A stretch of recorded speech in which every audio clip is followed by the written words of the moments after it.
이젠 가족 아니잖아요. 오늘은 뒤에서 조용 박수만 치세요. 호텔 그랜드 볼룸에 500명의 하객이 모인 화려한 취임식장이었습니다. 단상 위에선 43살 아들이 새 회장으로 선서하고 있었습니다. 그 옆엔 며느리가 완벽한 미소로 서 있었습니다. 하지만 68살 시어머니는 뒷자리에 혼자 앉아 있었습니다. 3개월 전까지만 해도 이 회사의 회장이었던 여자. 그녀가 30년간 직접 키운 회사였습니다. 건강 문제로 퇴임할 것을 발표했지만 아무도 그 뒤에 숨겨진 진실을 몰랐습니다. 며느리가 다가와 속삭인 한마디는 시작에 불과했습니다. 시어머니는 표정 하나 바꾸지 않고 고개를 끄덕였습니다. 그리고 그 순간 그녀의 마음속엔 차가운 결심이 생겼습니다. 이 조용한 박수 뒤에 과연 어떤 폭풍이 기다리고 있을까요? 함께 들어보겠습니다. 사연 시작 전에 무료로 구독할 수 있는 구독과 좋아요를 눌러주시면 매주 새로운 인생 사연을 놓치지 않고 들으실 수 있습니다. 카메라 플래시가 번쩍일 때 그녀의 눈빛은 이미 무언가를 본 사람의 눈이었습니다. 호텔 그랜드 볼룸 입구에서 해숙은 잠시 멈춰섰습니다. 68년을 살아오며 수없이 밟았던 이 바닥이 오늘따라 낯설게 느껴졌습니다. 3개월 전 건강 문제로 회장직에서 물러나며 스스로 내린 결정이었지만 이렇게 돌아올 줄은 몰랐습니다. 오늘은 아들 도윤이의 취임식이었습니다. 입구를 지나자 화려한 조명이 눈을 찔렀습니다. 천장에서 쏟아지는 샹들리에 불빛 아래 500명이 넘는 하객들이 빼곡히 들어차 있었습니다. 해숙은 천천히 걸었습니다. 한 걸음씩 내디딜 때마다 구두 뒷굽이 대리석 바닥에 부딪히는 소리가 또렷하게 들렸습니다. 그 소리가 유독 크게 느껴졌습니다. 사람들이 고개를 돌렸습니다. 누군가는 가볍게 고개를 숙였고 누군가는 눈만 마주치고 돌아섰습니다. 예전 같았으면 먼저 달려와 인사를 건넸을 사람들이었습니다. 하지만 오늘은 달랐습니다. 회장이 아닌 해숙은 그저 신임 회장의 어머니일 뿐이었습니다. 해숙은 입구 근처 뒷자리에 조용히 앉았습니다. 무대 위에선 도윤이가 단정한 네이비 정장을 입고 서 있었습니다. 아들의 옆에는 며느리 민서가 있었습니다. 민서는 크림색 드레스를 입고 있었는데 조명을 받아 은은하게 빛났습니다. 완벽한 미소가 입가에 걸려 있었습니다. 해숙은 그 미소를 보며 가슴 한편이 서늘해지는 걸 느꼈습니다. 식이 진행되는 동안 해숙은 말없이 앉아 있었습니다. 축사가 이어지고 박수 소리가 터져 나왔습니다. 도윤이는 준비한 소감을 또박또박 읽어 내려갔습니다. 그의 목소리는 떨림 없이 단단했습니다. 하지만 해숙은 알 수 있었습니다. 아들이 한 번도 이쪽을 바라보지 않는다는 걸. 시선이 닿을 듯 말 듯한 순간에도 도윤이는 고개를 돌렸습니다. 식순이 절반쯤 지나갔을 때였습니다. 민서가 무대에서 내려와 하객들 사이를 천천히 걸어왔습니다. 그녀의 하이힐 소리가 경쾌하게 울렸습니다. 해숙은 민서가 자신에게 다가오는 걸 느꼈지만 시선은 무대 위에 고정한 채 움직이지 않았습니다. 민서가 해숙 옆에 섰습니다. 그리고 허리를 살짝 숙이며 속삭였습니다.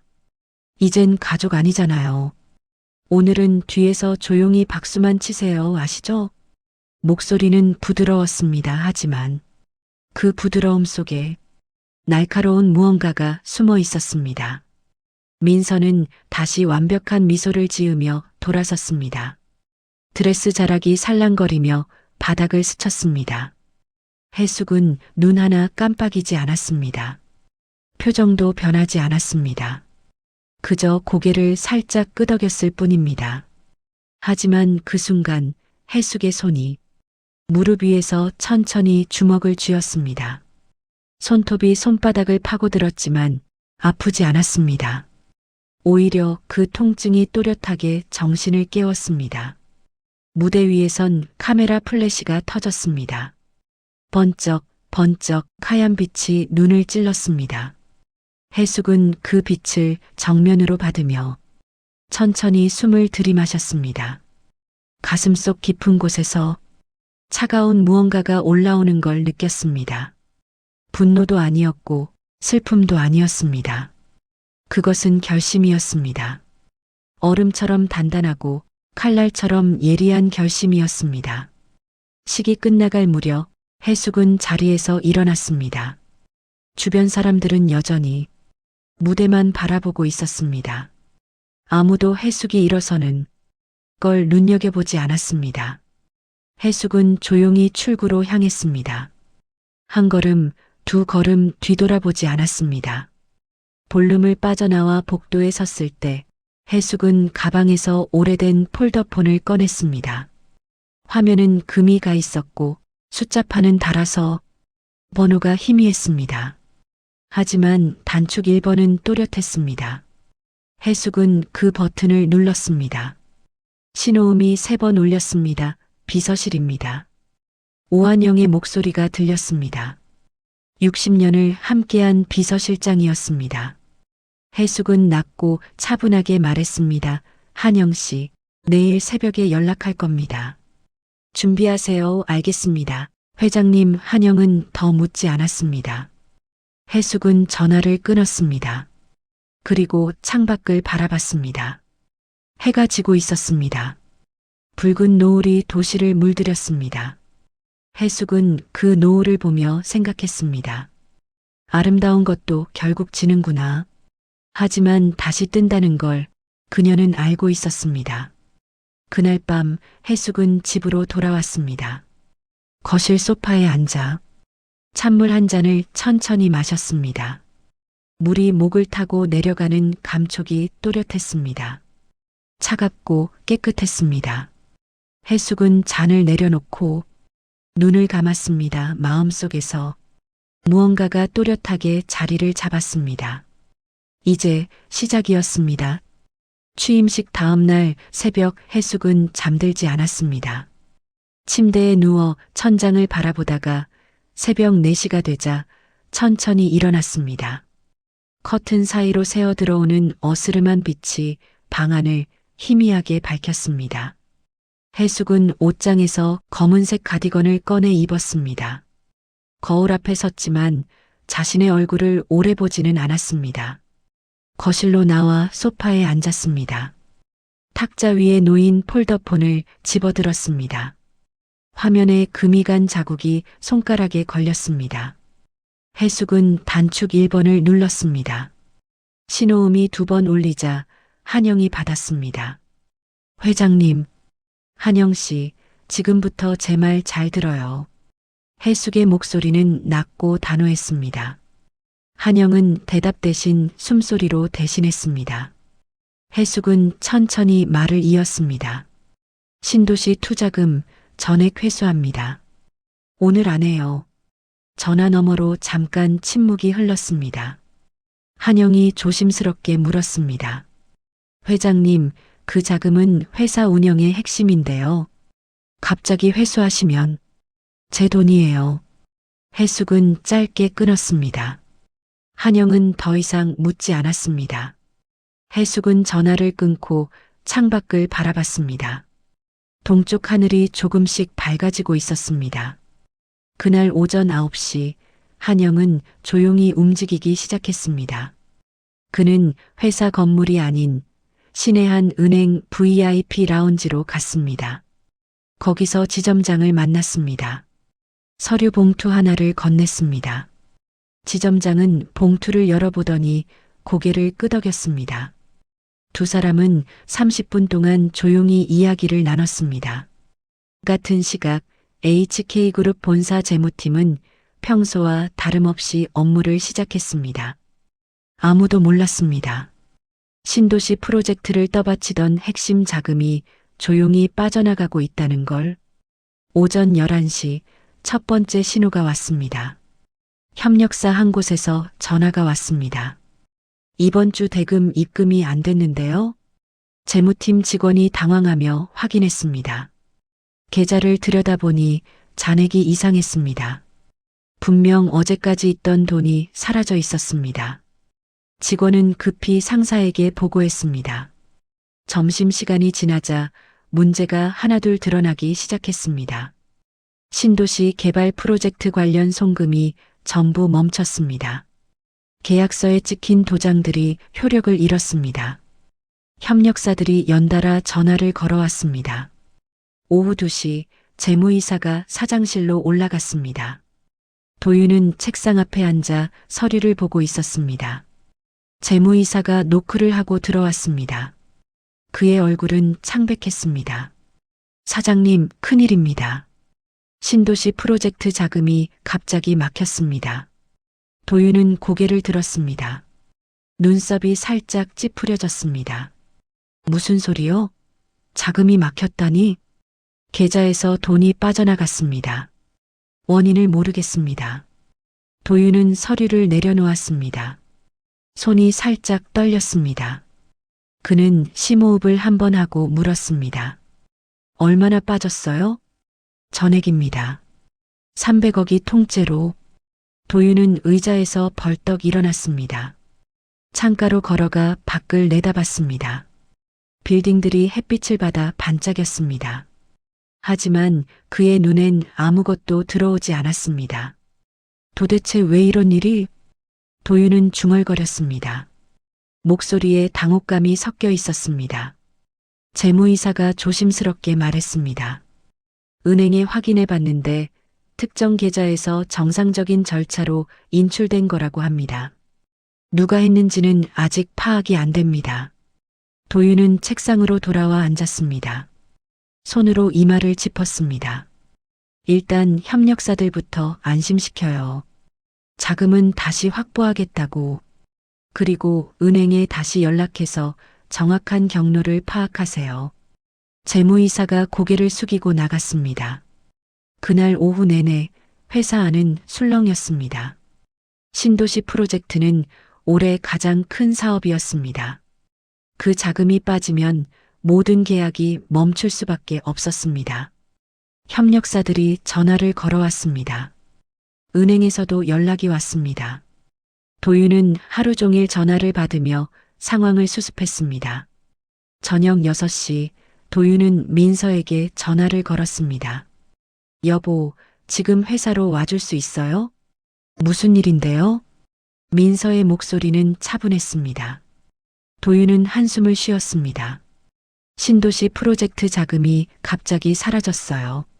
누가 빼냈는지도 모르겠어요. 전화 너머로 잠깐 정적이 흘렀습니다. 민서가 다시 말했습니다. 제가 지금 갈게요. 조금만 기다려요. 도윤은 전화를 끊고 의자에 깊이 앉았습니다. 손으로 얼굴을 감쌌습니다. 피곤했습니다. 취임한 지 이틀밖에 안 됐는데 벌써 이런 일이 생기다니. 그는 이해할 수 없었습니다. 도대체 누가 왜 이런 일을 벌인 건지. 1시간 뒤 민서가 사장실에 들어왔습니다. 그녀는 베이지색 코트를 입고 있었습니다. 도윤은 고개를 들었습니다. 민서가 그의 책상 앞에 섰습니다. 정확히 무슨 일이에요? 도윤이 설명했습니다. 300억이 사라졌다는 것, 누가 했는지 모른다는 것, 협력사들이 불안해한다는 것. 민서는 조용히 듣고 있었습니다. 그녀의 표정은 침착했습니다. 은행에서 뭐라고 했어요? 정상적인 인출이라고 했어요. 권한 있는 사람이 정식 절차를 밟아서 뺐다고. 민서는 잠시 생각하더니 말했습니다. 일단 내일 재무팀하고 같이 은행 가서 정확한 내역 확인하세요. 지금은 협력사들부터 안심시켜야 해요. 도윤은 고개를 끄덕였습니다. 민서는 그의 어깨에 손을 올렸습니다. 괜찮아질 거예요. 분명히. 그날 밤 해숙은 집에서 뉴스를 보고 있었습니다. HK그룹 신도시 프로젝트 차질이라는 뉴스가 나왔습니다. 해숙은 표정 하나 바꾸지 않았습니다. 리모컨으로 채널을 돌렸습니다. 그리고 폴더폰을 열어 한영에게 문자를 보냈습니다. 수고했어요. 다음 단계 준비하세요. 해숙은 폰을 덮고 창밖을 바라봤습니다. 밤하늘에 별이 몇 개 보였습니다. 해숙은 그 별들을 보며 생각했습니다. 이제 시작이에요. 아무도 모르는 사이에 진실은 조용히 움직이고 있었습니다. 그녀의 눈빛은 흔들림이 없었습니다. 자금이 사라진 지 사흘째 되는 날, 해숙은 한영을 만났습니다. 집 근처 조용한 찻집이었습니다. 창가 자리에 마주 앉았습니다. 밖으로는 가을 단풍이 보였습니다. 바람에 나뭇잎이 흔들렸습니다. 한영이 서류 봉투를 테이블 위에 조심스럽게 올려놓았습니다. 갈색 봉투였는데 테이프로 꼼꼼히 봉해져 있었습니다. 해숙은 봉투를 열지 않고 손으로 만져봤습니다. 두툼했습니다. 뭐가 들었어요? 해숙이 물었습니다. 목소리는 조용했습니다. 한영은 찻잔을 들었다가 다시 내려놓았습니다. 회장님, 심각합니다. 한영의 목소리에 긴장이 묻어났습니다. 그는 주변을 한번 둘러보고 나서 낮게 말했습니다. 재무팀 윤 팀장이 가져온 겁니다. 회사 장부를 뒤지다가 이상한 걸 발견했다고. 해숙은 봉투를 열었습니다. 안에서 서류 뭉치가 나왔습니다. 첫 장은 자금 이동 내역서였습니다. 해숙은 천천히 읽어 내려갔습니다. 눈이 한 줄에 멈췄습니다. 사회공헌기금. 해숙은 그 단어를 다시 읽었습니다. 사회공헌기금. 회사가 지역사회를 위해 쓰는 돈이었습니다. 매년 일정 금액을 따로 모아두는 계좌가 있었습니다. 그런데 이 내역서를 보니 돈이 이상하게 빠져나가고 있었습니다. 얼마예요? 해숙이 물었습니다. 한영이 대답했습니다. 지난 2년 동안 150억입니다. 해숙은 고개를 들었습니다. 한영의 얼굴을 바라봤습니다. 한영은 입술을 꽉 다물고 있었습니다. 어디로 갔어요? 명목상으로는 장학재단, 복지시설, 문화사업 쪽입니다. 그런데 실제로 확인해 보니 그쪽으로 들어간 돈이 없어요.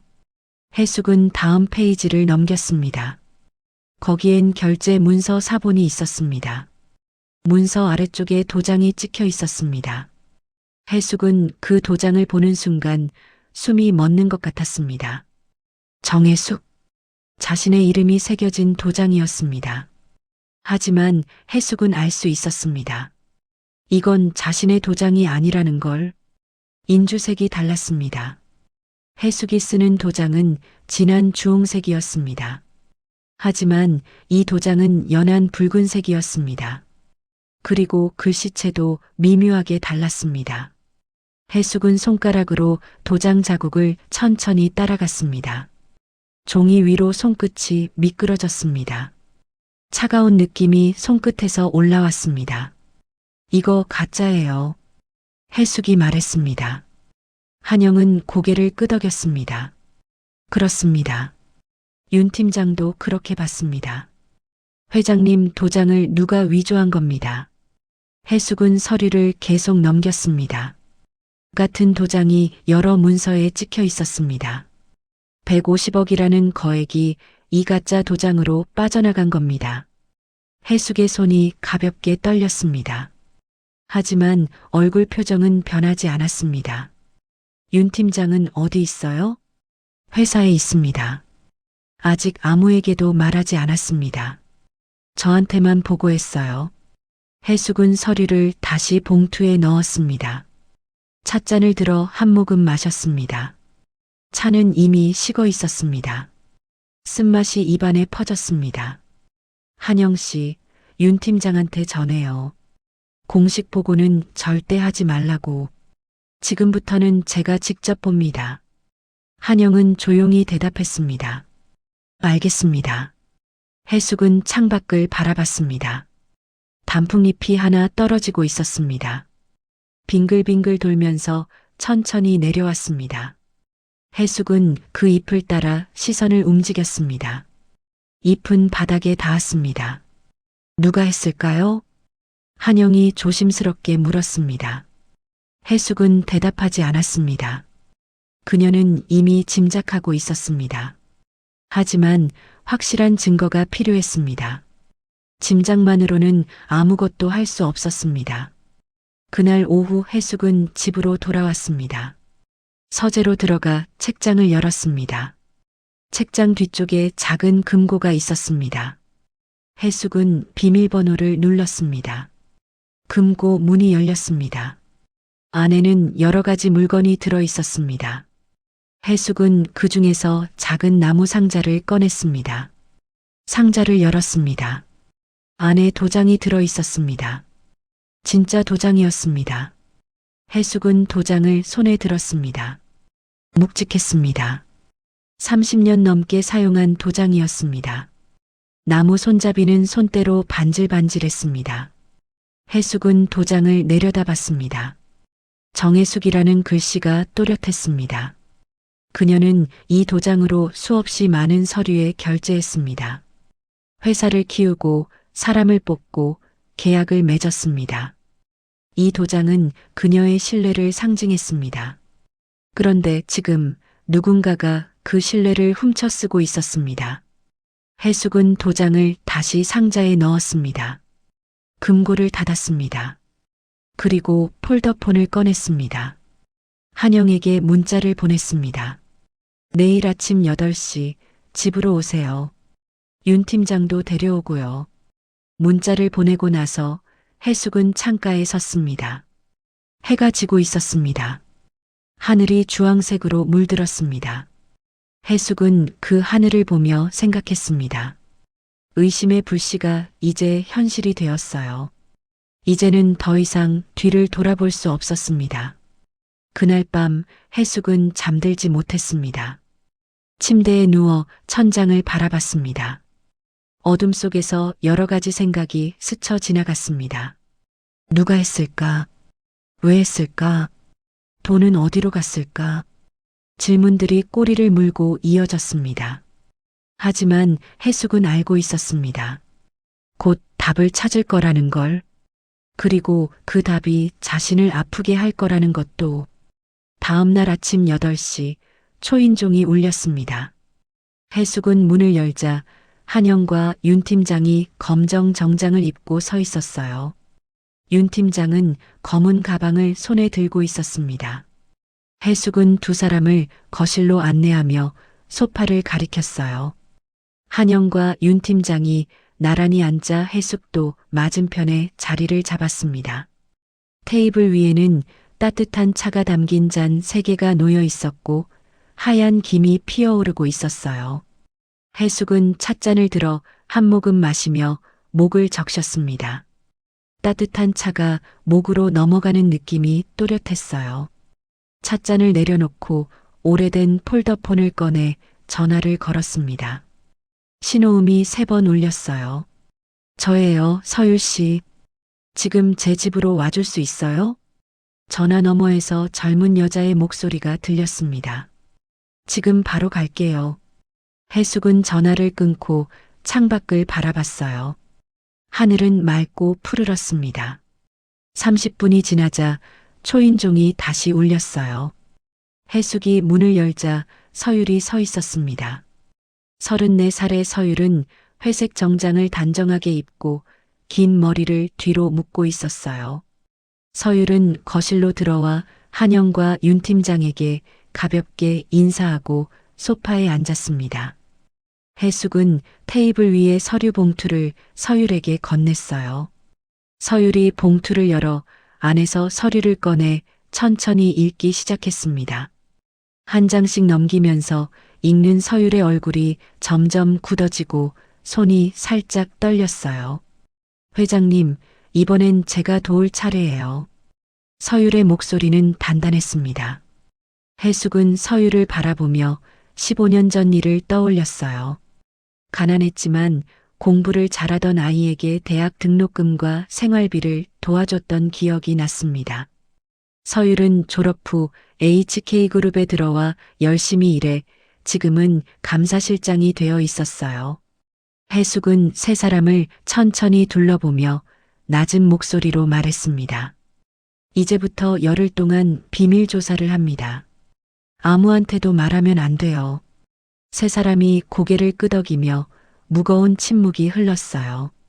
그날부터 조사가 시작됐습니다. 서율은 회사 컴퓨터에 접속해 지워진 파일들을 밤늦게까지 찾아냈고, 한영은 은행을 돌아다니며 거래 내역을 하나씩 확인했어요. 윤 팀장은 회계 장부를 뒤지며 숫자들을 꼼꼼히 비교했습니다. 사흘이 지난 날 서율이 해숙에게 전화를 걸었어요. 목소리가 떨리고 있었습니다. 회장님, 뭔가 찾았어요. 지금 가도 될까요? 오세요. 1시간 뒤 서율이 노트북을 들고 왔어요. 얼굴에는 땀이 맺혀 있었고 숨이 가빴습니다. 거실 테이블에 노트북을 펼치자 화면에 이메일이 떠 있었어요. 해숙은 몸을 숙여 화면을 가까이 들여다봤습니다. 이메일 제목에 신창로지스 건이라고 적혀 있었어요. 해숙이 이메일을 누르자 내용이 나타났고 짧은 문장들이 보였습니다. 해숙은 다른 이메일들도 열어봤어요. 여러 개가 있었고 모두 신창로지스에 대한 내용이었습니다. 그중 하나의 짧은 문장이 눈에 들어왔어요.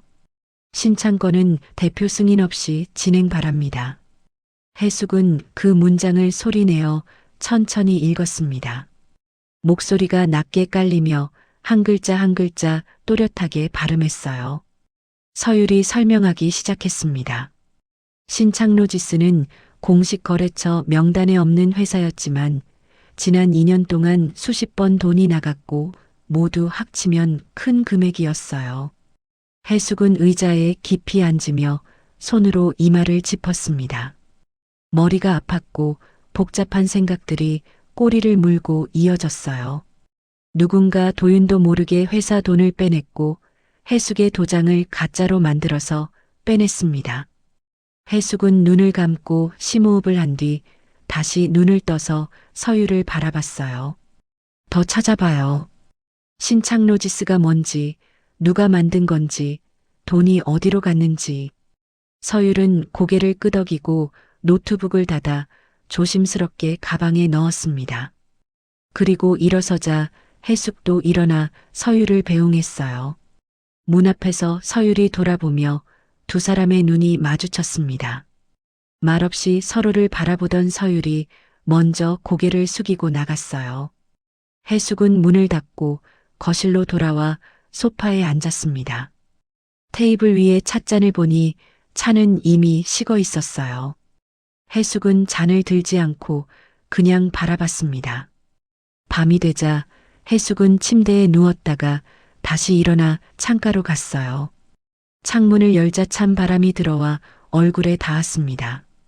시원했어요. 밤하늘을 올려다보니 별들이 반짝이고 있었어요. 많은 별이 있었습니다. 해숙은 별들을 하나씩 세어보다가 멈췄어요. 신창로지스. 이름이 머릿속에 맴돌았습니다. 실제로 존재하지 않는 유령 같은 회사였고 종이 위에만 있는 누군가 만든 거짓 회사였어요. 그 뒤에 누가 있을까요? 해숙은 이미 마음속 깊은 곳에서 알고 있었지만 인정하고 싶지 않았습니다. 확실한 증거가 필요했어요. 짐작만으로는 아무것도 할 수 없었습니다. 창문에 이마를 기대니 유리가 차갑게 느껴졌어요. 그 차가운 느낌이 정신을 맑게 하고 생각을 또렷하게 만들었습니다. 열흘이 지나면 모든 게 밝혀질 거라고 해숙은 믿었어요. 창문을 닫고 침대로 돌아가 이불을 덮고 눈을 감았습니다. 긴 밤이 천천히 지나가고 있었어요. 열흘이 지났습니다. 서율이 다시 해숙의 집을 찾아왔어요. 이번에는 혼자였고 손에는 작은 검은색 녹음기를 들고 있었습니다. 손바닥만 한 크기였어요. 해숙은 서유를 거실로 안내하며 함께 소파에 앉았습니다. 창밖으로 밝은 햇살이 들어왔지만 해숙의 얼굴은 어두웠어요. 서율은 녹음기를 테이블 위에 조심스럽게 놓으며 입술을 깨물었습니다. 손이 떨리고 있었어요. 말을 꺼내기가 힘들어 보였습니다. 회장님, 이걸 들으시면 마음이 많이 아프실 거예요. 서율의 목소리는 작고 조심스러웠어요. 해숙은 녹음기를 내려다보며 그 안에 담긴 무거운 진실을 느꼈습니다. 괜찮아요. 들려줘요. 해숙이 차분하게 말했지만 무릎 위에 손은 꽉 쥐어져 있었어요. 서율이 녹음기 버튼을 누르자 잡음이 조금 들리다가 목소리가 나왔습니다. 여자 목소리였어요. 민서였습니다. 도윤 씨, 어머님은 해외 요양 명목으로 보내요. 조용하게요. 민서의 목소리는 부드러웠지만 차갑게 들렸어요. 계획된 말투였습니다. 잠깐 침묵이 흐르더니 남자 목소리가 들렸습니다. 도윤이었어요. 정말 괜찮을까요? 돌아오시기 힘드실 텐데요. 도윤의 목소리는 불안하고 떨리는 게 느껴졌어요. 다시 긴 침묵이 흘렀습니다. 10초쯤 지났을까요? 그러다가 도윤이 다시 말했습니다. 괜찮아요. 그게 제일 깔끔해요. 이번 목소리는 달랐어요. 단호하고 결심한 목소리였습니다. 민서가 다시 말했어요. 그 결심 제가 유지시켜 드릴게요. 녹음이 끝나자 거실에 무거운 침묵만 흘렀습니다. 해숙은 움직이지 않고 소파에 그대로 앉아 눈을 감았어요. 천천히 숨을 쉬었습니다. 한 번, 두 번, 세 번. 심호흡을 반복했어요. 서율은 해숙을 바라보며 눈에 눈물이 맺혔지만 울지는 않았습니다. 그저 조용히 앉아서 기다렸어요. 해숙이 눈을 뜨고 창밖을 바라봤습니다. 바람에 흔들리는 나무들이 보였어요. 잎들이 떨리고 있었습니다. 해숙은 그 나무들을 오래 바라봤어요. 다시 한번 들려줘요. 해숙의 목소리는 여전히 차분했습니다. 서율이 녹음기를 다시 재생했어요. 해숙은 이번에도 눈을 감고 들으며 한 단어 한 단어 귀에 담고 가슴에 새겼어요. 녹음이 끝나자 해숙은 천천히 눈을 뜨고 서율을 바라봤습니다. 이게 언제 녹음된 거예요? 한 달 전입니다. 취임식 준비하던 때요. 해숙은 천천히 고개를 끄덕였어요. 한 달 전, 취임식을 준비하면서 며느리와 아들이 시어머니를 없애는 계획을 나눴습니다. 조용히, 깔끔하게. 해숙은 손으로 가슴을 짚었어요. 진짜로 아팠습니다. 심장이 조이고 숨쉬기가 힘들었어요. 회장님, 괜찮으세요? 서율이 다가와 해숙의 손을 잡았습니다. 따뜻했어요. 해숙은 고개를 저으며 말했습니다. 괜찮아요. 하지만 괜찮지 않았어요. 해숙은 알고 있었습니다. 이제 며느리뿐 아니라 아들까지 둘 다 자신을 버렸다는 걸 멀리 보내려 했고 돌아오지 못하게 하려 했어요. 해숙은 서율의 손을 꽉 잡고 힘을 주었습니다. 두 사람은 한동안 말없이 손을 잡고 있었어요. 해가 저물어가고 있었어요. 창밖이 어두워지며 노을이 하늘을 붉게 물들이다가 점점 어두워졌습니다. 서율이 일어나 녹음기를 챙겨 가방에 넣었어요. 회장님, 이제 어떻게 하실 거예요? 해숙은 어두운 하늘을 바라보고 있었습니다. 계속 진행해요. 끝까지요. 서율은 고개를 끄덕이고 해숙을 향해 깊이 허리를 숙였습니다. 그리고 나갔어요. 해숙은 혼자 남아 거실에 앉아 있었어요. 불을 켜지 않고 어둠 속에 그대로 앉아 창밖만 바라봤습니다. 밤이 깊어지며 시계 소리만 들렸어요. 똑딱, 똑딱. 규칙적인 소리였습니다. 해숙은 그 소리를 들으며 생각에 잠겼어요. 도윤이, 내 아들이. 해숙은 도윤이를 낳아 키웠습니다. 밤새 돌보고 아플 때 간호하고 학교에 데려다주고 졸업식에 가고 결혼식을 열어주고 회사를 물려줬어요. 그런데 지금 그 아들이 자신을 버리려 하고 멀리 보내려 하며 돌아오지 못하게 하려 합니다. 해숙의 눈에서 눈물이 조용히 흘러 소리 없이 뺨을 타고 내려와 턱에서 떨어졌어요. 해숙은 눈물을 닦지 않고 그냥 흐르게 두며 어둠 속에서 혼자 울었습니다. 하지만 해숙은 알고 있었어요. 울어도 되지만 멈추면 안 된다는 걸. 해숙은 눈물을 멈추고 손으로 얼굴을 닦았습니다. 일어나서 불을 켜니 거실이 밝아졌어요. 해숙은 서재로 가서 책상 앞에 앉아 서랍을 열고 종이와 펜을 꺼냈습니다. 무언가를 적기 시작했어요. 계획을 세웠습니다. 다음 단계를 임시 주주총회, 증거 공개, 진실 폭로. 해숙의 손은 떨리지 않았고 글씨는 또렷했어요. 한 줄씩 적어 내려가며 계획을 완성했습니다. 밤은 깊었지만 해숙은 멈추지 않고 계속 적었어요. 새벽이 오자 창밖이 밝아지기 시작했습니다. 해숙은 펜을 내려놓고 종이를 보며 빼곡히 적힌 글씨들을 확인했어요. 이제 시작입니다. 진짜 싸움은 이제부터예요. 도윤은 며칠 동안 괴로웠습니다. 사무실에 앉아 있어도 일이 손에 잡히지 않았어요. 서류를 봐도 글자가 눈에 들어오지 않았고 회의를 해도 집중할 수 없었습니다. 밤이면 잠을 이룰 수 없었어요. 침대에 누워 천장을 바라보며 어머니 얼굴이 떠올랐습니다. 취임식 때 뒷자리에 조용히 앉아 계시던 모습, 아무 말 없이 나가시던 뒷모습이 자꾸만 생각났어요.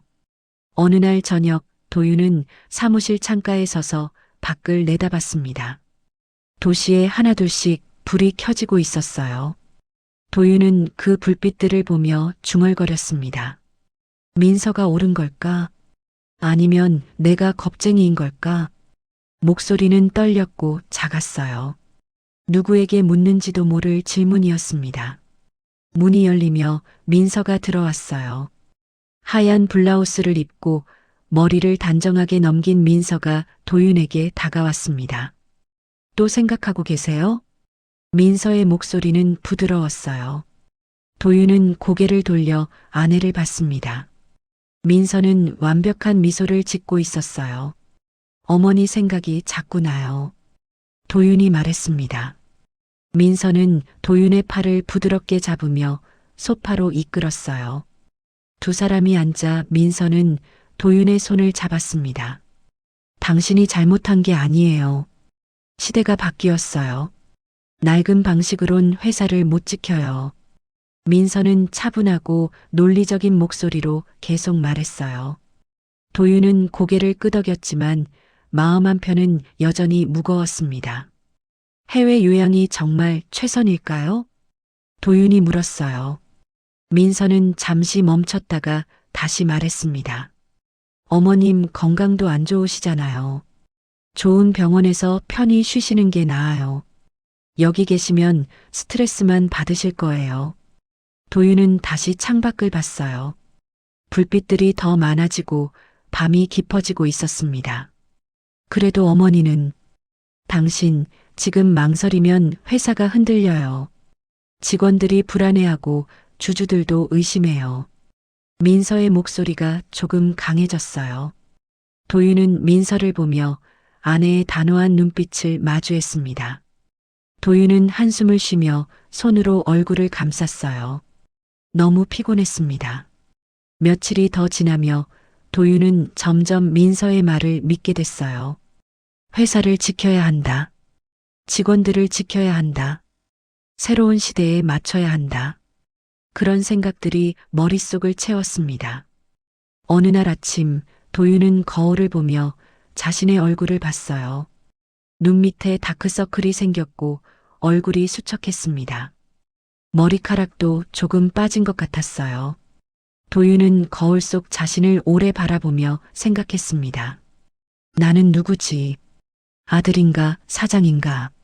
어머니를 선택해야 하나, 회사를 선택해야 하나? 답은 나오지 않았어요.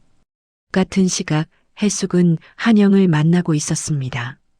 조용한 카페 구석 자리에 앉아 한영이 건넨 서류 봉투를 열었어요. 회장님, 퇴직 원로 주주 명단입니다. 해숙은 봉투에서 종이 여러 장을 꺼내 천천히 읽었습니다. 이름들이 적혀 있었어요. 아는 이름들이 많았습니다. 함께 일했던 사람들, 회사를 키운 사람들이었어요. 이분들한테 연락할 거예요. 해숙이 말하자 한영은 고개를 끄덕였습니다. 쉽지 않을 겁니다. 설득하는데 시간이 걸릴 거예요. 알아요. 하지만 해야 해요. 해숙은 서류를 다시 봉투에 넣어 가방에 넣고 일어섰어요. 그날부터 해숙은 움직이기 시작했습니다. 하루에 서너 명씩 원로 주주들을 만나고 해외에 있는 이사들에게 전화를 걸었어요. 처음엔 쉽지 않았습니다. 어떤 사람은 거절했고 어떤 사람은 망설였어요. 하지만 해숙은 포기하지 않고 계속 설명하며 증거를 보여주고 진심을 전했습니다. 저는 회사를 되찾으려는 게 아닙니다. 지키려는 거예요. 해숙은 같은 말을 반복했어요.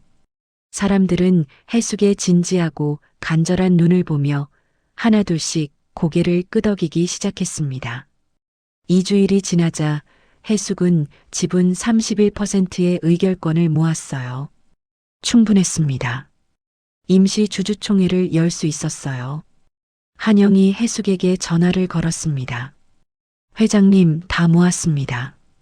고생했어요. 해숙은 전화를 끊고 창밖을 봤어요. 저녁 노을이 하늘을 붉게 물들이고 있었습니다. 아름다웠어요. 해숙은 생각했습니다. 이제 곧 폭풍이 올 거예요. 회사 안팎이 흔들릴 거예요. 하지만 해야 해요. 진실은 밝혀져야 해요. 며칠 뒤 회사에 공문이 발표됐습니다. 임시 주주총회 소집 통보였어요. 날짜가 정해졌습니다. 2주일 뒤였어요. 도윤은 공문을 받고 손이 떨렸습니다. 종이가 흔들렸어요. 민서도 공문을 보며 얼굴이 굳었습니다. 누가 소집한 거예요? 도윤이 물었어요. 비서가 대답했습니다. 원로 주주들입니다. 전 회장님이 주도하신 것 같습니다. 도윤은 의자에 주저앉으며 민서는 창밖을 보고 주먹을 쥐었어요. 너무 늦었습니다.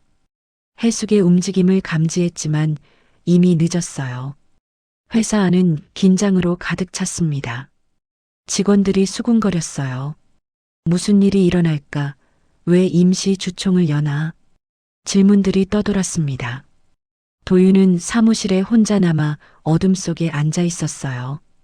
불을 켜지 않고 생각했습니다. 어머니가 무엇을 준비하셨을까? 무엇을 알고 계실까? 도윤은 두려웠어요. 진실이 밝혀지는 게 두려웠습니다. 임시 주주총회 당일 아침이 밝았습니다. 하늘은 잔뜩 흐려 있었고 회색 구름이 낮게 깔려 있었어요. 비가 올 것 같은 날씨였습니다. 공기는 무겁고 습했어요.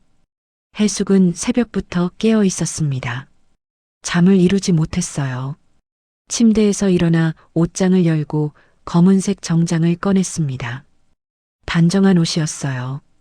천천히 옷을 입고 단추를 하나씩 채웠습니다. 거울 앞에 서서 자신을 봤어요.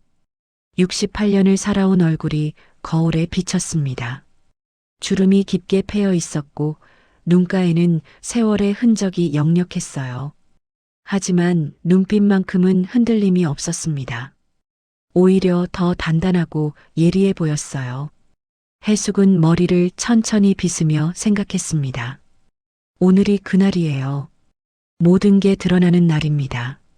오전 8시 30분 해숙은 집을 나서며 한영이 가지고 온 차에 올라탔어요. 차가 출발하자 창밖으로 아침 거리가 보였습니다. 사람들이 바쁘게 걸어가고 차들이 복잡하게 움직이고 있었어요. 평범한 아침처럼 보였지만 해숙에게는 특별한 날이었습니다. 차 안은 조용했어요. 한영도 말이 없었고 해숙도 입을 열지 않았습니다. 두 사람은 그저 앞을 보며 차를 몰았어요. 30분쯤 지나 회사에 도착했습니다. 본관 건물이 눈앞에 우뚝 섰어요. 30층짜리 높은 건물이었습니다. 해숙은 차에서 내려 천천히 건물을 올려다봤어요.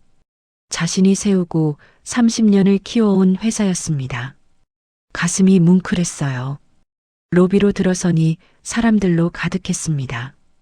주주들과 이사들, 그리고 언론사 사람들도 많이 보였어요. 카메라가 여러 대 설치되어 있었고 조명이 밝게 켜져 있었습니다. 플래시가 번쩍번쩍 터졌어요. 해숙이 들어서자 사람들이 고개를 돌렸습니다. 웅성거림이 일었어요. 작은 수군거림들이 들렸습니다. 전 회장님이다. 무슨 일이 있는 거래?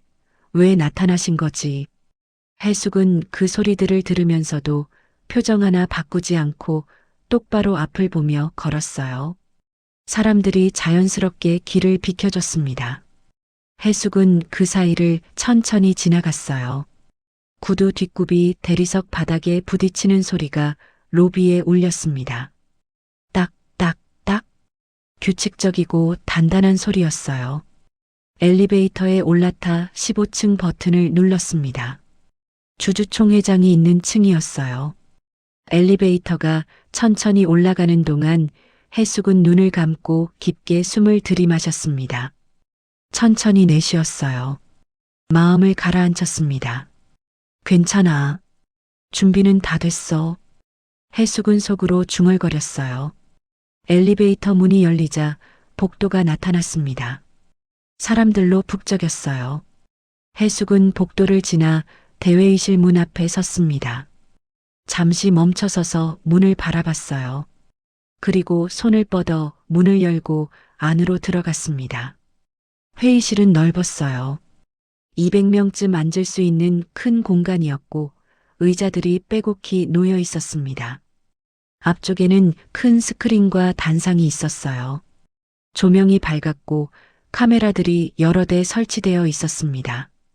이미 많은 사람들이 자리에 앉아 있었어요. 해숙이 들어오자 사람들이 술렁거리며 고개를 돌려 해숙을 봤습니다. 눈빛들이 집중됐어요.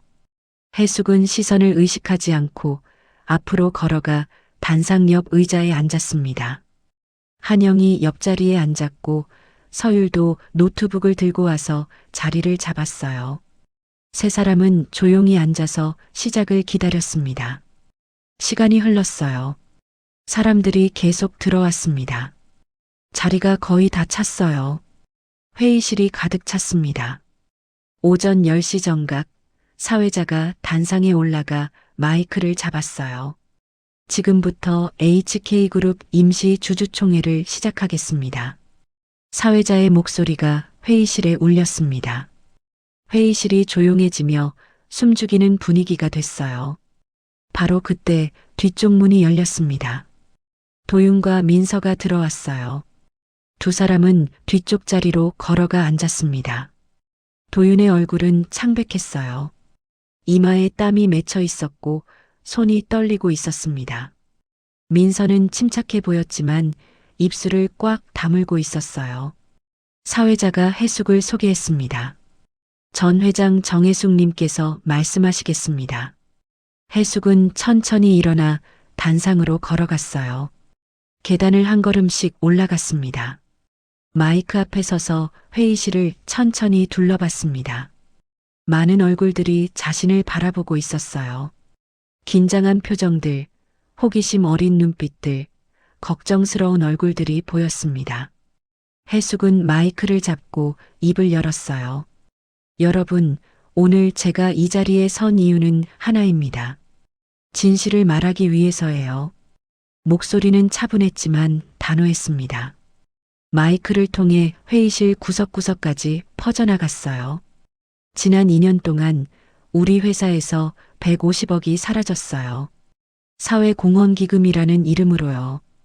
사람들이 웅성거리기 시작했습니다. 150억이라는 거액의 놀란 반응이었어요. 서로 얼굴을 마주보며 속삭이는 소리가 들렸습니다. 그 돈은 실제로 사회에 쓰이지 않았습니다. 신창로지스라는 유령 회사로 빠져나갔어요.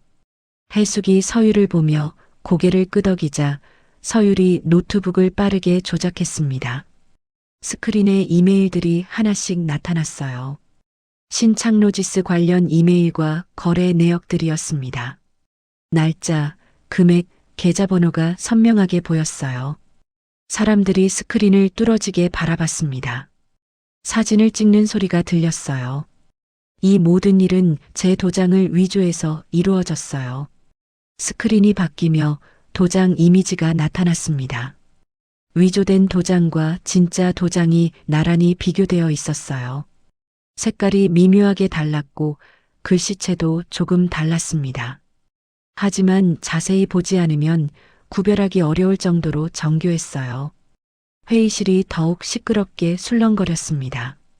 사람들이 놀라는 표정을 지으며 서로에게 뭐라고 말하고 있었어요. 해숙은 잠시 멈추고 심호흡을 했습니다. 그리고 뒤쪽을 천천히 돌아봤어요. 민서와 눈이 마주쳤습니다.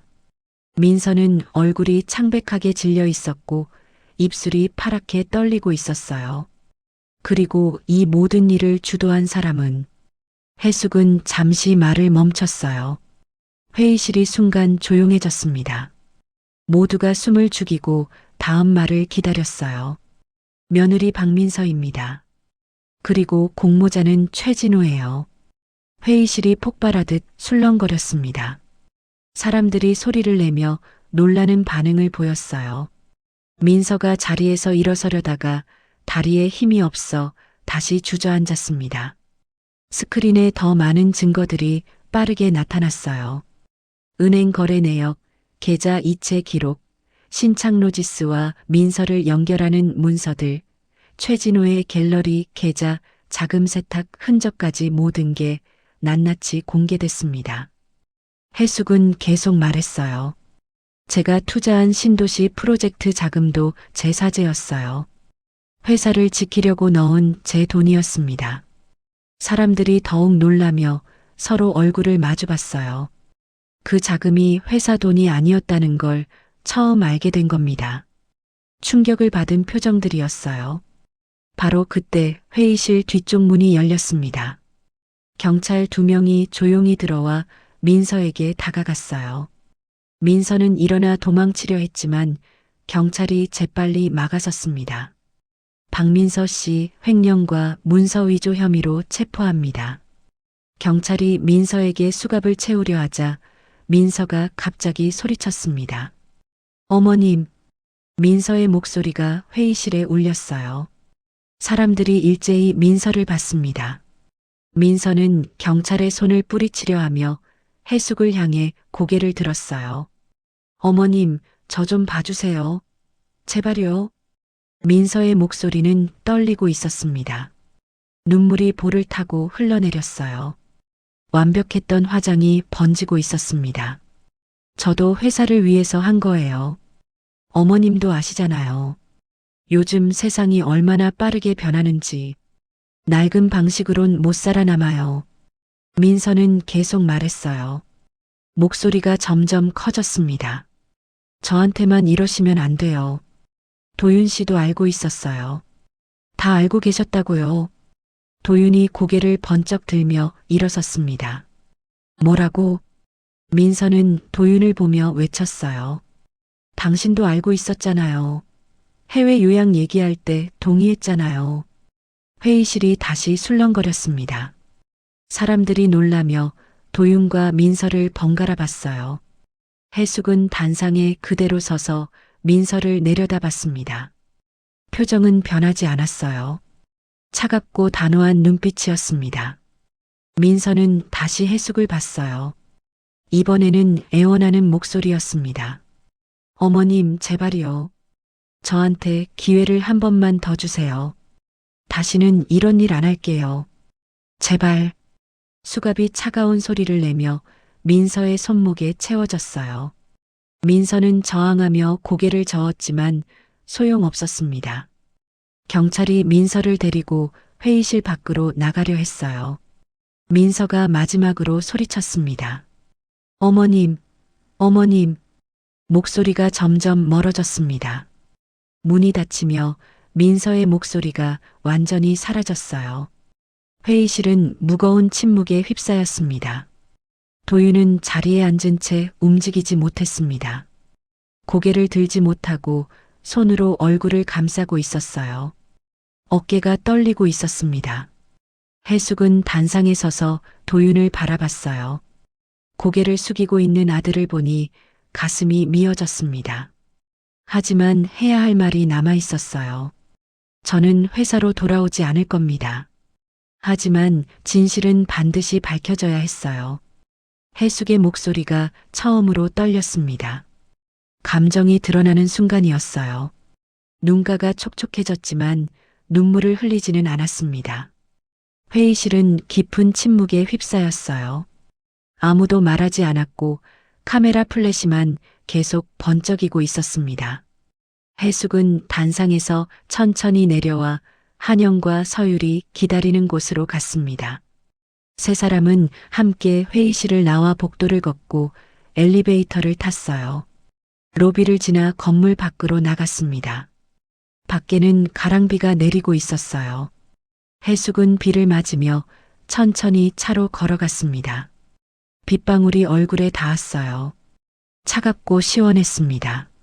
차에 타고 나서 해숙은 창밖을 봤어요. 빗방울이 창문을 타고 흘러내렸습니다. 빗물이 유리를 적시며 세상을 흐릿하게 만들었어요. 차가 천천히 출발했습니다. 해숙은 눈을 감고 긴 한숨을 쉬었어요. 끝났어요. 이제 모든 게 끝났어요. 해숙은 작게 중얼거렸습니다. 폭로 다음 날 아침 HK그룹 주가가 폭락했습니다. 장이 열리는 순간부터 주가는 떨어지기 시작했어요. 아침 9시에 5,000원이었던 주가가 급격히 내려갔습니다. 10시에는 4,000원, 11시에는 3,700원, 정오가 되자 3,500원까지 떨어졌어요. 하루 만에 30%가 빠진 겁니다. 거래량도 폭발적으로 늘어났어요. 증권사 직원들이 바쁘게 전화를 받았습니다. 주주들의 항해 전화가 쏟아졌어요. 팔아야 하나, 기다려야 하나. 패닉이었습니다. 본사는 완전히 혼란에 빠졌어요. 전화기가 쉴 새 없이 울렸습니다. 협력사들이 하나둘 연락해 왔어요. 납품을 중단하겠다고 했습니다. 대금을 못 받을까봐 불안하다고 했어요. 은행에서도 연락이 왔습니다. 대출 회수를 검토하겠다는 내용이었어요. 재무팀은 비상회의를 열었습니다. 하지만 뾰족한 수가 없었어요.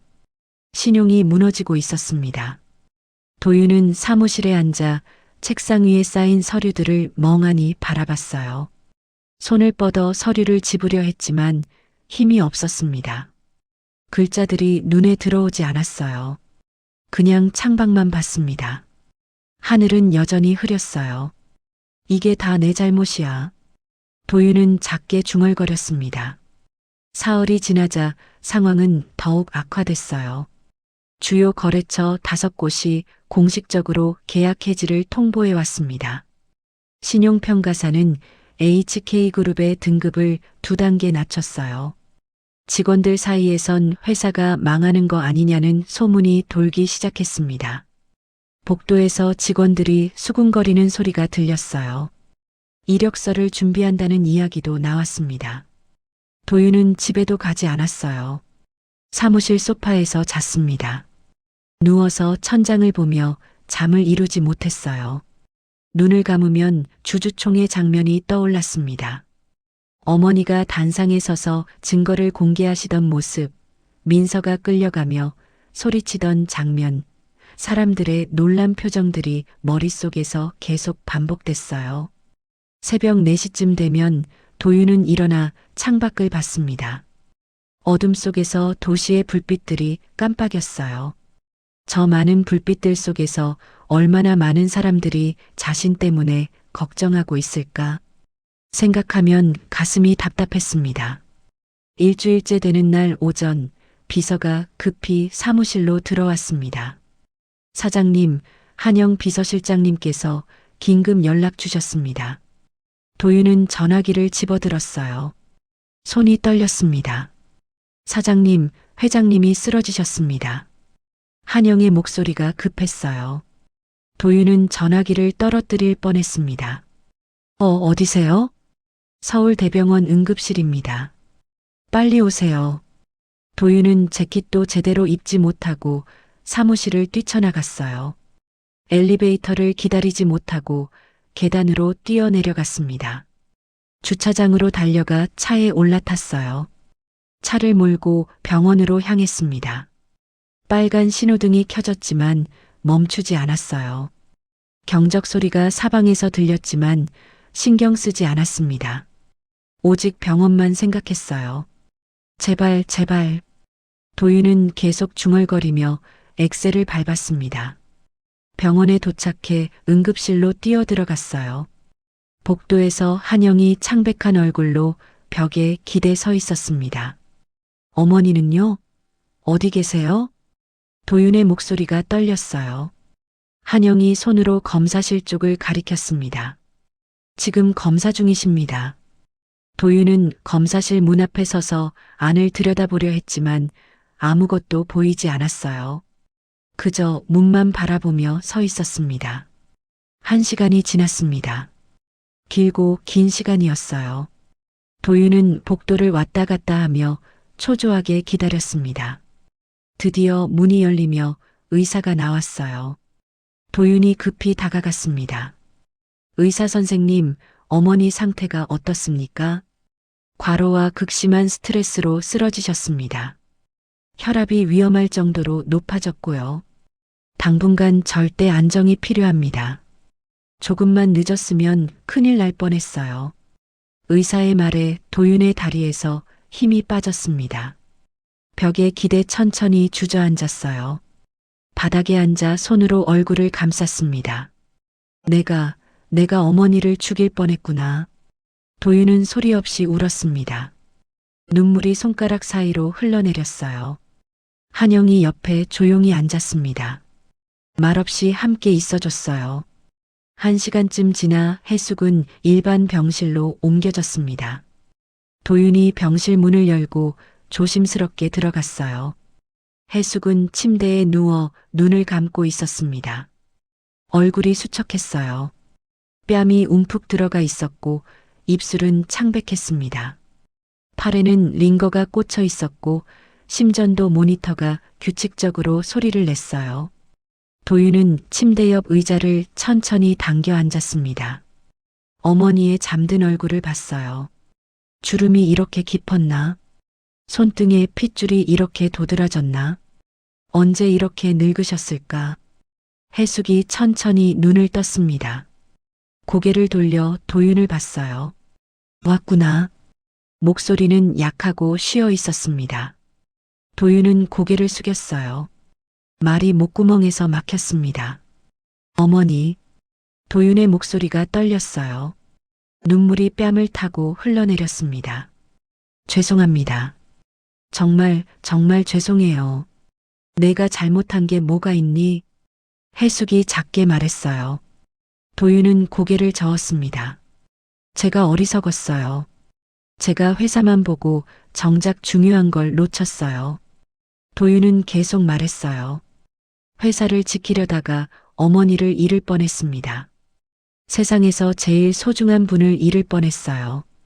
해숙은 천천히 손을 들어 도윤의 머리를 쓰다듬었습니다. 손이 떨렸지만 따뜻했어요. 돈은 다시 벌면 돼. 하지만 사람들의 믿음은 한번 부서지면 다시 못 붙여. 해숙의 목소리는 작았지만 또렷했어요. 도윤은 고개를 끄덕이며 어머니의 손을 잡았습니다. 알겠습니다. 제가 다시 시작하겠어요. 이틀 뒤 도윤은 움직이기 시작했습니다. 먼저 집으로 가서 서재 서랍을 열었어요. 자신의 재산 목록을 꺼냈습니다. 부동산, 주식, 예금 모든 걸 정리했어요. 계산을 해보니 상당한 금액이었습니다. 도윤은 은행으로 갔어요. 지점장실로 들어가 서류를 펼쳐 보였습니다. 이 모든 걸 담보로 제공하겠습니다. 회사 신용을 지켜주십시오. 지점장이 서류를 보며 놀란 표정을 지었어요.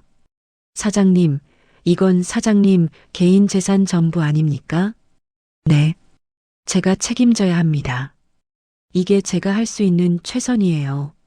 지점장은 잠시 생각하다가 고개를 끄덕였습니다. 은행은 대출 회수를 6개월 유예하기로 했어요. 다음 날부터 도윤은 협력사들을 찾아다니기 시작했습니다. 하루에 서너 곳씩 방문했어요. 직접 만나 고개를 깊이 숙였습니다. 제 불찰입니다. 회사를 제대로 관리하지 못했어요. 죄송합니다. 어떤 대표는 화를 냈습니다. 문전박대하는 곳도 있었어요. 하지만 도윤은 포기하지 않았습니다. 다음 날 다시 찾아갔어요. 무릎을 꿇기도 했습니다. 한 번만 더 기회를 주십시오. 반드시 신뢰를 회복하겠습니다.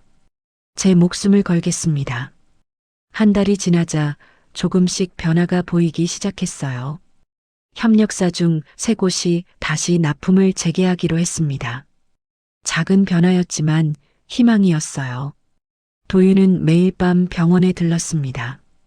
어머니를 보며 하루 일을 보고했어요. 오늘 협력사 2곳을 더 만났습니다. 한 곳은 긍정적이었어요. 다음 주에 다시 만나기로 했습니다. 해숙은 들으며 가끔 고개를 끄덕였습니다. 말은 많지 않았지만 눈빛이 달라지고 있었어요. 이건 어머니의 싸움이었습니다. 하지만 지금은 제 싸움이에요. 제가 끝까지 책임지겠습니다. 해숙은 아들을 보며 작게 미소 지었습니다. 예전의 도윤이 아니었어요. 더 단단해지고 더 진지해진 아들이 거기 있었습니다. 2달이 지나자 해숙은 퇴원할 수 있었어요. 집으로 돌아왔습니다. 몸은 많이 회복됐지만 여전히 조심해야 했어요. 도윤은 계속 뛰어다녔습니다. 거래처를 만나고 은행과 협상하고 직원들을 독려했어요.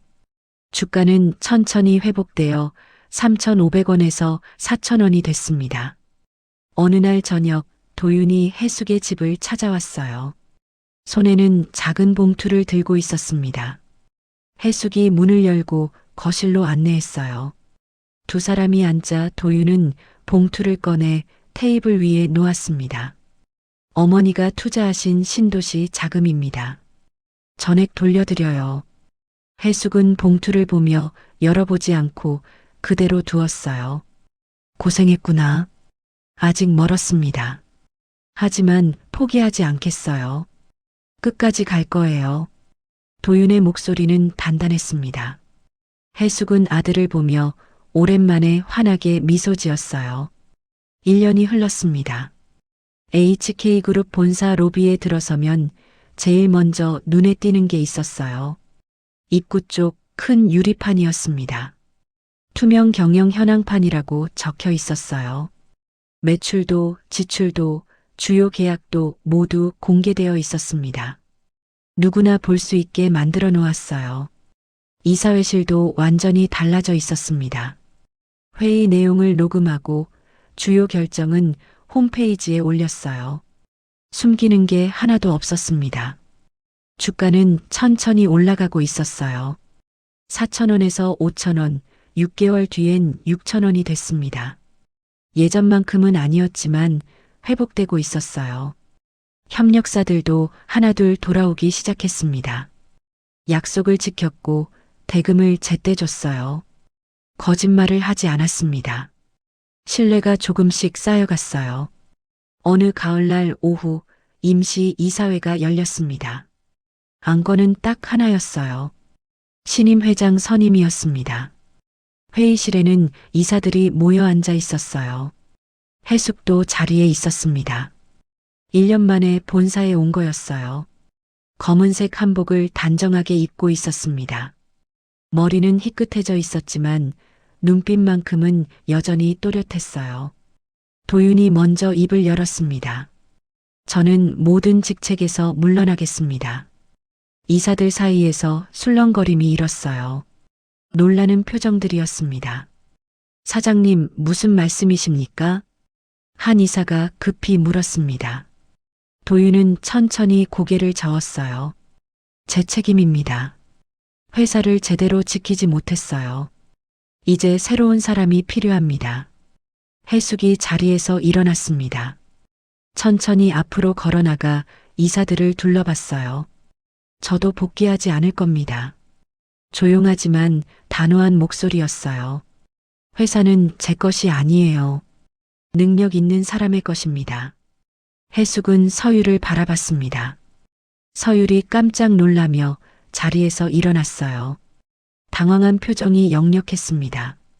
최서율 감사실장을 신임 회장으로 추천합니다. 회의실이 조용해졌어요. 모든 시선이 서율에게 쏠렸습니다. 서율의 얼굴이 빨개졌어요. 손이 떨렸습니다. 회장님, 저는 서율 씨, 당신은 할 수 있어요. 이번 일로 이미 증명했잖아요. 해숙의 목소리는 따뜻했어요. 서율은 입술을 깨물며 눈물을 참았습니다. 표결이 진행됐어요. 만장일치였습니다. 서율이 신임 회장으로 선임됐어요. 35살 HK그룹 역사상 가장 젊은 회장이 탄생한 순간이었습니다. 회의가 끝나자 사람들이 서율에게 몰려들었어요. 축하 인사를 건네고 악수를 청했습니다. 서율은 하나하나 정성껏 인사를 받았어요. 손은 여전히 떨렸지만 표정은 점점 밝아지고 있었습니다. 해숙은 조용히 회의실을 나왔어요. 복도를 지나 엘리베이터를 탔습니다. 로비로 내려가는 동안 창밖 풍경을 바라봤어요. 로비에 도착하니 도윤이 큰 가방을 들고 기다리고 있었습니다. 여행 가방이었어요. 어머니, 도윤이 다가오며 불렀습니다. 해숙은 멈춰서서 아들을 봤어요. 어디 가니? 베트남이요. 하청 공장 현장 소장으로 가게 됐어요. 해숙은 천천히 고개를 끄덕였습니다. 도윤은 말을 이었어요. 처음부터 다시 시작하려고요. 밑바닥부터 배우려고요. 많이 힘들 거야. 알아요. 하지만 꼭 해야 해요. 제대로 배워야 해요.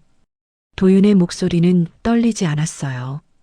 해숙은 아들의 어깨에 손을 올려 가볍게 두드렸습니다. 잘 다녀와. 네, 어머니. 도윤은 깊게 허리를 숙였어요. 오래 그 자세로 있었습니다. 해숙은 아들의 머리를 천천히 쓰다듬었어요. 따뜻한 손길이었습니다. 도윤은 고개를 들고 가방을 들었어요. 돌아서서 로비 문을 향해 걸어갔습니다. 문을 나서며 한 번 더 뒤를 돌아봤어요. 해숙이 손을 들어 흔들자 도윤도 손을 흔들었습니다.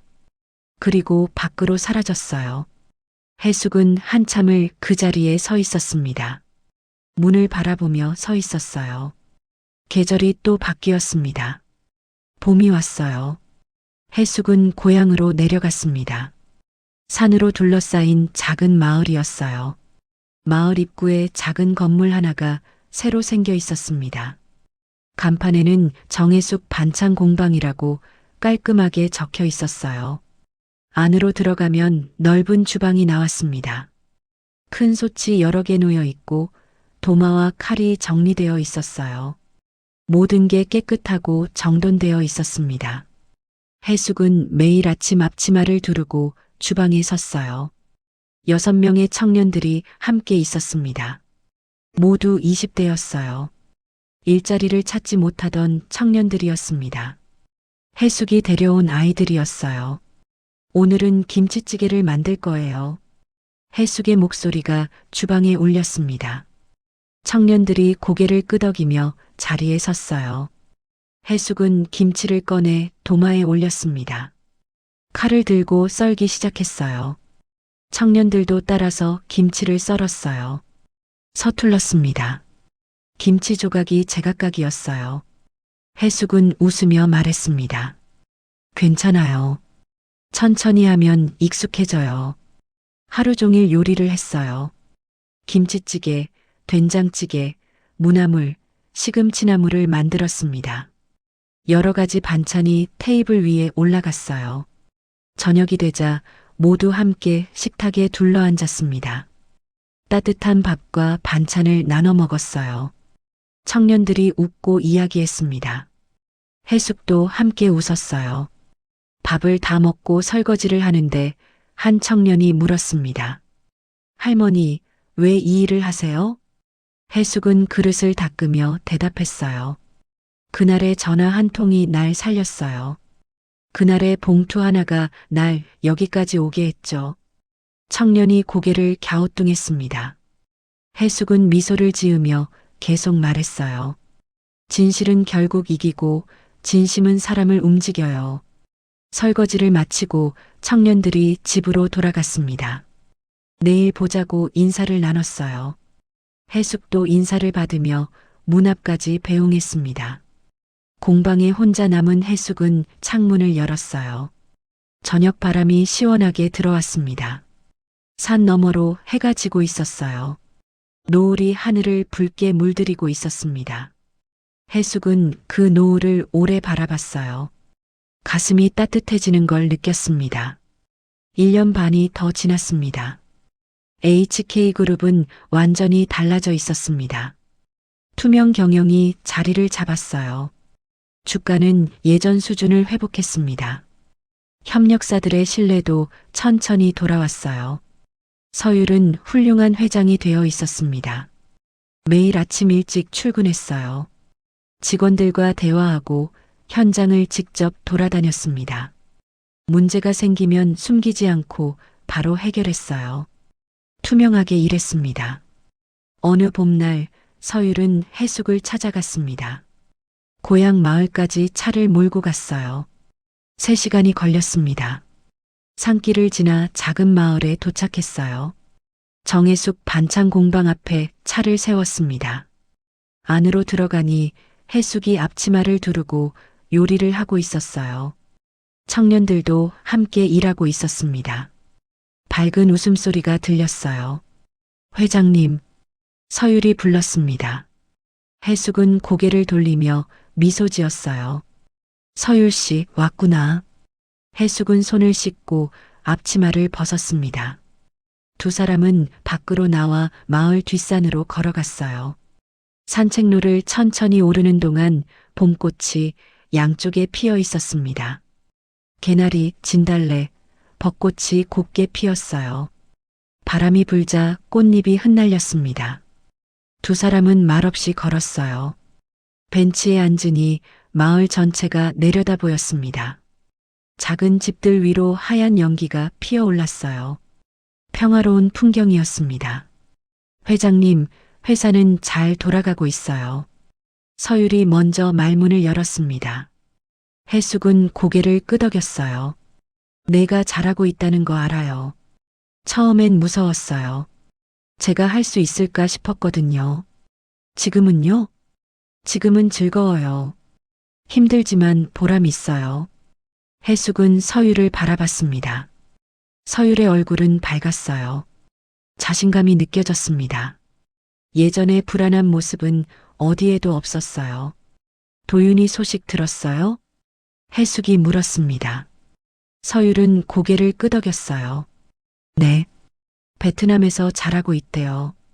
현장에서 인정받고 있다고 하더라고요. 해숙은 미소를 지으며 멀리 산을 바라봤습니다. 가슴이 따뜻해졌어요. 그 아이도 이제 알겠죠. 진짜 실력이 뭔지. 두 사람은 한참을 앉아 있었습니다. 풍경을 바라보며 말없이 시간을 보냈어요. 바람이 불고 나뭇가지가 흔들렸습니다. 새들이 지저귀는 소리만 들렸어요. 회장님, 후회하세요? 서율이 조심스럽게 물었습니다. 해숙은 천천히 고개를 저었어요. 아니요. 하나도 후회 안 해요. 힘드셨을 텐데요. 힘들었죠. 아프기도 했고요. 하지만 옳은 일이었어요. 해숙은 푸른 산을 바라보며 조용히 말을 이었습니다. 진실을 밝히는 게 옳았어요. 비록 아들과 며느리를 잃더라도요. 서율은 해숙의 손을 잡았습니다. 따뜻했어요. 해숙도 서율의 손을 꽉 잡았습니다. 저녁이 되어 두 사람은 산에서 내려왔습니다. 반찬 공방으로 돌아오니 청년들이 저녁을 준비하고 있었어요. 큰 식탁에 음식이 가득 차려졌습니다. 모두 함께 둘러앉았어요. 8명이었습니다. 해숙, 서율, 청년 6명. 밥을 먹으며 이야기하고 웃었어요. 한 청년이 물었습니다. 할머니, 여기서 배운 걸로 나중에 가게 차려도 돼요? 해숙은 웃으며 대답했어요. 당연하죠. 그러라고 가르치는 거예요. 청년들의 눈이 반짝였습니다. 기쁨과 희망이 보였어요. 해숙은 그 눈빛을 보며 마음이 따뜻해졌습니다. 밥을 다 먹고 설거지를 했어요. 청년들이 집으로 돌아갔습니다. 서율도 서울로 돌아가야 했어요. 조심히 가요. 해숙이 배웅하며 말했습니다. 서율은 깊이 인사했어요. 회장님, 감사합니다. 제 인생을 바꿔주셔서요. 내가 스스로 바꾼 거예요. 서율은 차에 올라타 손을 흔들었습니다. 차가 천천히 출발했어요.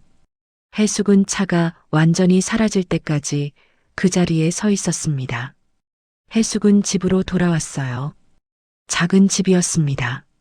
마당이 있고 텃밭도 있었어요. 상추, 고추, 토마토를 직접 키우고 있었습니다. 거실에 앉아 차를 한 잔 끓였어요. 따뜻한 차를 마시며 창밖을 봤습니다. 어둠이 내리고 있었어요. 핸드폰이 울렸습니다.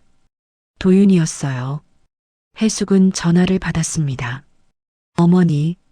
응, 도윤아. 잘 지내세요? 응. 너는? 저도 잘 지내요. 여기 사람들이 좋아요. 일도 재미있고요. 해숙은 미소를 지었습니다. 아들의 목소리가 밝았어요. 예전과 완전히 달랐습니다. 건강 조심해라. 네. 어머니도요. 내년엔 한국 오니? 네. 명절 때 갈게요. 그래. 기다릴게. 전화를 끊고 나서 해숙은 핸드폰을 내려놓았습니다. 창밖을 다시 바라봤어요. 별이 하나둘 떠오르고 있었습니다. 긴 여정이었어요. 힘들고 아팠습니다. 하지만 지금은 평화로워요. 모두 제자리를 찾았습니다. 회사는 서율이 잘 이끌고 있어요. 도윤은 현장에서 성실히 배우고 있습니다. 자신은 이곳에서 청년들을 가르치고 있어요. 모두 자기 자리에서 최선을 다하고 있습니다. 오늘의 사연이 마음을 살짝 두드렸다면 그건 어쩌면 우리 모두의 이야기이기 때문이겠죠? 소중한 시간을 함께하며 공감해 주셔서 진심으로 감사합니다. 좋아요와 구독은 다음 이야기를 피워내는 힘이 됩니다. 여러분의 생각을 댓글로 편하게 나눠주시고 이 이야기를 많은 분들이 알 수 있게 공유해 주신다면 여러분의 일상에도 기분 좋은 행복이 찾아올 거예요. 그럼 꽃부인네는 다음에도 당신의 마음을 꼭 안아드릴 수 있는 새로운 사연으로 찾아뵙겠습니다. 건강하시고 늘 행복하세요.